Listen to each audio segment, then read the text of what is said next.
What up, friends? Welcome back to another edition of The Drive. I am Geoff Fienberg. With me, as always, my guy, Andy Lack at ADP Lack Sports on Twitter. Colonial, probably becoming one of my favorites, like a lot of people, like non-elevated or premium event of the season. Fun little course. Shout out to Benny Griffin. I wasn't on him. I think we're on a lot of guys like bordering Ben Griffin, but Yeah, there he was off that, I believe, what, like a top 10, a sixth place at the PGA and yeah. in his home state. Andy, I thought that would have been just a very draining week. Forget it. Like, I'm not saying he contended, but, finishing top 10, probably dealing with like so much friends and family playing in a major in your own backyard that he'd have come into this week a bit gas. No, Ben Griffin was there. He took it. Congratulations to him. He's hitting it like an animal. We move on. The Memorial, like a lot of people, a favorite stop on the PGA Tour, Jack's Place, one of the more penal tests in golf that we get. It's a fun stretch of golf. Great Canada, event. then the U.S. Open, then Travelers. So we're in a fun stretch. Let's hope we can bag a winner. I haven't grabbed one since the Masters. Andy correctly predicted Scotty Scheffler to win the PGA Championship. So let's find another here. Breaking out that odds board, Andy. Scotty Scheffler right at Oof. the top, 3-1. As dangerous as ever this week, I might add. As dangerous as ever. We're going to get to that in a sec. Despite not betting him, Morikawa 16, Xander Schauffele 16, Justin Thomas 18, Patrick Cantlay 20. I'm going to just include him at 20 here because he feels like he's a bit of a part of this, a multi-time champion, striking it great outside of the major. Feels like he's so due, but a lot of the guys in this range feel due. In this tier, outside of Scotty, I would lean Xander. Maybe just trying to get. I don't want to say cocky because like really, such a hot take to like Xander, but he hasn't gotten it yet. He hasn't put it all together yet this year, so you're sort of asking for a lot. But in this group here, the Morikawa Thomas Cantley tier, I'm in on Xander Schauffele. I think this will be a popular betting range Have as you people. already made the bet, Jeff? No, I Okay. haven't. Okay. Because I was I going to say a bookmaker 19 just appeared on Yeah, this I've standard. seen that come up even on one of my streeters. But hey, staring at the grid, even if the sometimes using like what might be offshore or what have you, that grid is still a great baseline to figure out how good some of our offshore or other sort of And you books. can see on the Weagles, he's not far behind with some 17s and Yeah, 18s. I've seen an 18 enhanced actually over at Rivers. He's 16 on the grid, but they offer an enhanced line which doesn't show up on the grid. So he would be my favorite in this tier. Haven't made the bet. I could be talked off it any which way. I'm not gonna lie. I'm afraid of Scotty. Not a ton appeals to me, but I got a little more down the board in a moment. Me as well. I haven't made a move below 30. I placed four bets between 40 and 70. So I'm hitting that mid tier pretty hard, and I'm still allowing myself room to go to the top if I feel so inclined. And I would agree with you. I think Xander is probably I would prefer Xander to Morikawa and JT. I'll say that. So we talk about it a lot, and I might be a bit of a contradiction in what I tell you I bet in just a moment here. But I woke up this morning thinking like I'm just so afraid of the top players. It's a Yeah. memorial. It's been a while since it feels like Duffner, Willie McGirt, or David Lingmerth won here. Although remembering the Billy Horschel one, he was probably quite a large one as well. But this is almost a place where like the super elite players of the season mix. Like Right. that is just in the pudding. It is just in. Look at the last few years. The guys that are having the best seasons that will go on to have maybe the best seasons mix here. That being said, the names after Scotty Scheffler, Morikawa, Schauffele, Thomas, Cantlay, Ludwig, Tommy, before we get to 30, there's not a ton of win equity there. They've been very disappointing. Right, for between injury or like obviously I'm not going to give Thomas a hard time. He won an elevated event a month ago, even though it was 1,000 days before he won that. Xander's won two of the last like what 5 majors. I'm not going to give him a hard time, but then Ludwig has either been great or nowhere Ludwig's had a bad this season. year. Yeah, not a great year, but we picked one Yeah. off. He clipped one at the Genesis, which will get you a lot of equity. Right, That being said, these are just, it doesn't feel like you need to fear these guys. And if I were betting someone 50, 60 to 1 and they ended up in a Sunday showdown against any of those guys but Scotty Scheffler, I'm also not particularly phased. I know I'm an No. underdog in that situation, but they don't scare me. That's No. all to say, Andy. I'm so afraid of Scheffler that I went looking at the other markets. Yeah, I I thought have. about it too. And and while, listen, we record this, we record it at night. It's got to get turned over and posted. So there might be numbers that we say that aren't available, but just from golf betting fan to golf betting fans, I know it, like we've spoken about it before, but I implore you to keep an eye on these markets. As an example, I like Victor Hovland this week. He can be a hard guy to trust, but the fact that I've landed on Victor, I believe, is more of an indictment on the players ahead of Victor and what I just said than how great Victor is playing, because he is very hit or miss. I Yeah. think the misses here, the missed greens here, I think it's a bit of a neutralizer. Overall, he is chipping. The short game is better. That being said, we do see when we get on some tight lies, he gets exposed. There's embarrassing numbers, there's embarrassing clips that we see circulating on the internet. This could be his happy place, this sort of rough. I say to search the other markets. Right now on FanDuel, Victor Hovland, 30 to 1 to win the tournament on the odds checker grid. That's the biggest number. He is also 30 to 1 without Scotty Scheffler. Same number. He is Yeah. 25 to 1 to win without Scotty, without Morikawa, without Xander, without Thomas. Yeah. Now, you could say, I just, sort of talked poorly of those next tiers and their lack of win equity. Yes, but they're still worth something. And I believe there is incredible value you can sort of find. Sometimes you can get really lucky, like I believe I have here. So I have bet Victor in both of those markets, the Yeah. without and the without the big four for 5 less points, right? And I know maybe when this gets up, those won't exist, but I'm just saying, like, search those out on your own. You don't need to watch content to know you got to search those out, and maybe you can find something that works great for you.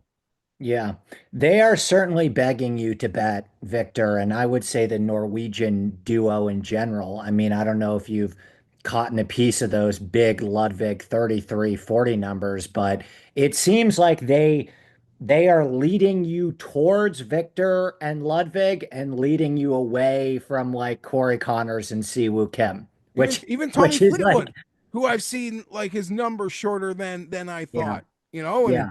I mean, like, just as a friend, I love Tommy. I'm not going to bet Tommy, but you're deep in this stuff. Like, what are your thoughts on Tommy this week?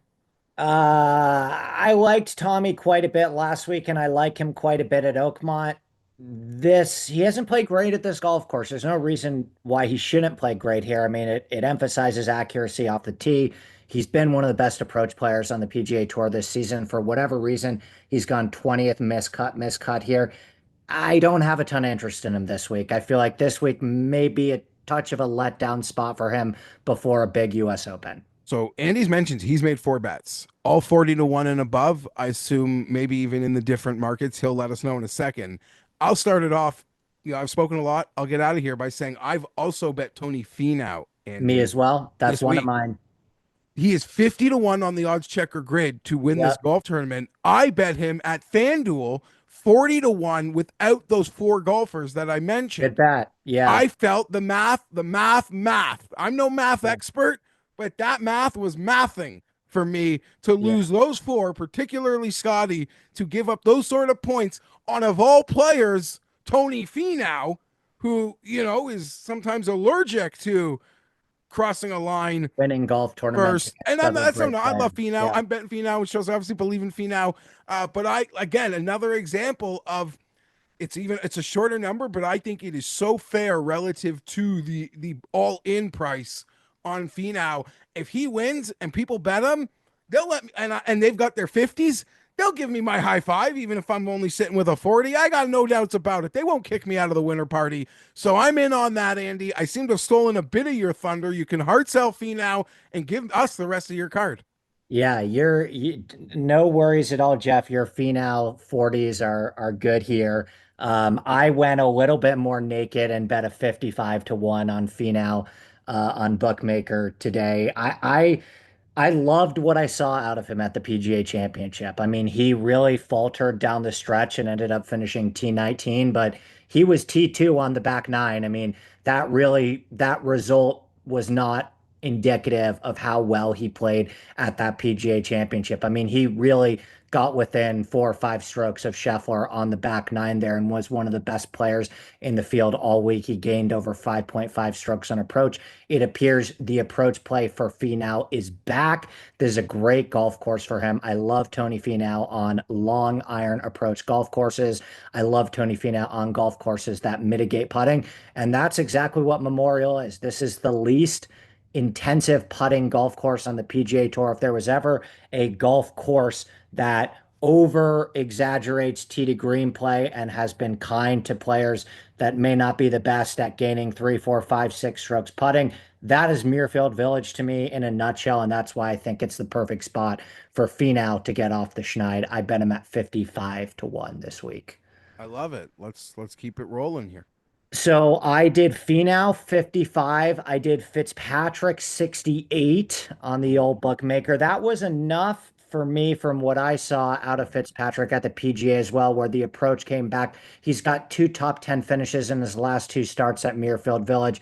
He's still got one of the best short games in this field, and the irons appear to be back for him. He is also driving the ball pretty well too. So give me Fitzpatrick on a difficult, grinded out fest where the winning score is going to be 7 or 8 under par. All I needed were a few signs of life for me to bite on that big number in a signature event. I could be getting in with you and others on that one. I've really been liking what I've seen. I had a 68 to close look. 1. I mean, 50 on the grid. I think 50 is a decent shout too. I've got no problems there. It's a signature event, and the guy's a US He's Open coming champ. around. Yeah. He's Yeah, been showing it even at Philly Cricket. The signs were coming, as you yeah, mentioned, the big last two time. events. Played really well at Yeah. Quail. I really liked what I saw out of the irons And at that's Quail. yeah, just another guy who's sort of, been forgotten about in some He's current edging. Ryder Cup Him and projections. Finau are edging towards some great golf this summer, in my opinion. Summer of Fitz, summer of Finau. Yeah. So I like both of those. Andy, again, he's gonna go even deeper on this odds board No, here. no, Or I for Keegan, you gonna give us Keegan? What are you doing? no, I was gonna say for some silly reason I almost went in reverse order of my bets because the next two guys I bet at 40 to 1, or excuse me, 45 to 1. I bet Daniel Berger, obviously, 45 to 1. You bet I'm not hopping off even after a disappointing 2 days at Colonial. And my guy, Siwoo Kim, 45 to 1, another player who had a big PGA championship and feels like is right on the precipice of something very special. Siwoo has been phenomenal at this golf course, and you're telling me, like, I just think Berger and Siwoo have been two of the biggest flushers on the PGA Tour this year, and now you're getting them at 45 to 1 on the biggest flushing golf course that they will see all year. So fairways and greens for those guys, I feel like I'm getting two of the very best ball strikers in the field at pretty good numbers where I've got some room to do, more with my card. So I've got those four bets in.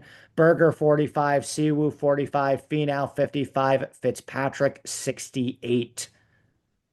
So I think you sort of a great point here in that it is like you look at the guys, even if you look at the years like last year, like Scotty, but who was like behind Scotty, it's all flushers. Yeah. Hovland and Morikawa. Sorry, Hovland and And this Morikawa was range behind of the Scotty. odd board is doing more for me, man. Like you think about the Truest, a recent signature event that we had, and my biggest mistake was investing at the top of the board. I bet like Xander 16 to 1 that week because Xander's the big gun. You got to bet the big gun at the signature events. Well, it ended up being a duel between Shane Lowry 45 to 1 and Sepp Straka 45 to 1. And this has been more of the range of guys that have the ability to win these signature events, these Shane Lowry's, these Russell Henleys, these Sepp Strakas. Hopefully, in my case, Berger and Siwoo are the next men up. Yep. And listen, as we mentioned, and it's hard to ignore, once you get past Scotty with Rory not here, as much as we acknowledge how great all those golfers are, and some of them are my personal favorite golfers, they're not winning. No, they They're haven't. not winning at a rate that is worthy of the numbers, even though I'm guilty of it. Andy's guilty of it. We get sucked into betting it. Like you said, signature event. I got to have a piece of the top. I still might, so I'm going to end up talking out of both sides of my mouth here. But Andy's given his bets. Finau, Fitzpatrick, Siwoo, and who was the last one you said? Burger. Burger. Burger. I'm And, like, thinking long and Burger, I want hard to say about adding Hideki too. Burger, Burger is hitting the ball amazing. Amazing. Amazing. Amazing. Hard to ignore how lovely he's hitting the ball. For me right now, Havlin and Finau, I don't see how I'm not getting on this Fitzpatrick party. So that Yeah. would still give me room to go even up to the top outside of Scotty if I wanted, or add a few more in the middle. But Havlin, Fitz, and Finau. And again, like I said, like just keep an eye on those other markets as aware betting consumers. Like you use Oddschecker, you use the grid. So I know that like these people who would use the grid to make their bet to make sure they're getting the best number are aware consumers, and just being an aware gambler with the marketplace can get you such an advantage or better numbers. But not all odds are created equal. If you're not comparing, you could be leaving money on the table. Oddschecker is your one-stop shop for odds comparison, data-driven analysis across every major sport. They do the research so you can bet smarter and win bigger. Visit oddschecker.com today to get in on it. For Andy, I'm Geoff. We're out. Thanks for tuning into The Drive. Smash that like. We've got another major coming up. Before then, Canada. We'll be here to break it all down. We're out.